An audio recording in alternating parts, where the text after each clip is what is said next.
حبل ماشي، عدى الناحيه الثانيه مروح ديب موتوه، دخل المنطقه هيج الدنيا. ليه بتمدوا ايدكم على حد؟ هو ماشي، احنا ماشيين مسلمين ومسيحيين ماشيين مع بعض، ليه ضربته؟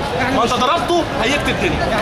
انا مع المحل بتاعي جنبيهم ناكل نشرب مع بعض ولا في اي حاجه.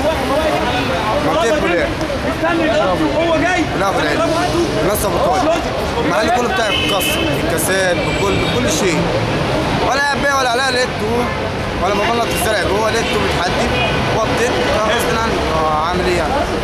ابتديت انا عقبال ما بطلوا المهرجان وبطلوا كل حاجه فتحت والمحل كله اتكسر. ده عامل السيد امبارح النهارده الصبح كان بيقول لي دي بيتنا من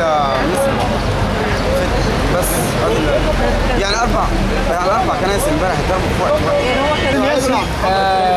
جاري احيانا بقف معاه وبخلوه بالي من الحاجه. المشكله ليه الحاجات دي بتحصل؟ ليه المشاكل دي بتحصل؟ جايه من اللي حصل.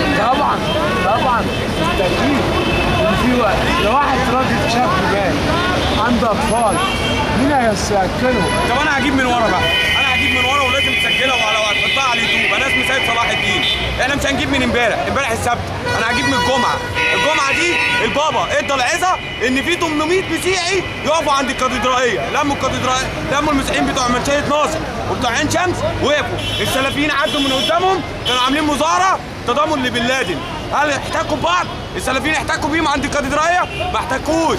جه امبارح احنا بنقول حرام تولع في كنيسه، الناس دي لازم تعيش معانا في امان ومعاهم وكل حاجه، بس ما تجيش تستفزني ليه؟